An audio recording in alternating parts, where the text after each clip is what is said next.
hello' everyone আগৰ ভিডিঅ'ত মই কৈছিলোঁ যে দেউতা ফুৰিবলৈ গৈছিল উৰিষ্যাত আজি পালেহি এতিয়া সকলোৱে নামঘৰত সোমাই সেৱা কৰি লৈছে তাৰপিছত মই কলেজলৈ আহিলোঁ আমাৰ সেশনেল এক্সাম চলি আছে এইকেইদিন আৰু এফালে চিধাই আজি আমি আকৌ ৰেষ্টুৰেণ্টত আহি গ'লোঁ আৰু এফালে চাওকচোন কি নমুনা কৰি আছে আচলতে আজি আমাৰ লগৰ পলে আমাক পাৰ্টি দিছে যিহেতু তাৰ বাৰ্থডে পাৰ্টি পেণ্ডিং হৈ আছিল এফালে এতিয়া আহি গ'ল পনীৰ বাটাৰ মছলা আৰু ৰুটি আমি এতিয়া খাই লওঁ কিন্তু এইবোৰ খায়ো আমাৰ পেট নভৰিল আকৌ আমি কল কফি অৰ্ডাৰ দিব দিলোঁ আৰু খোৱাটো মেইন দিয়কচোন গাইজ কাৰণ আমি খোৱাত বহুত ভাল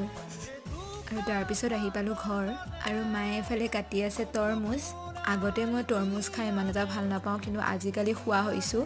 মায়ে কয় যে বতৰৰ ফল যিহেতু খাব লাগে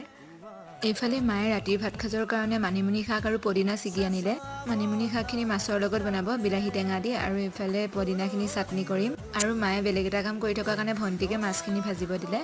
এতিয়া আমি ভাত খাই লওঁ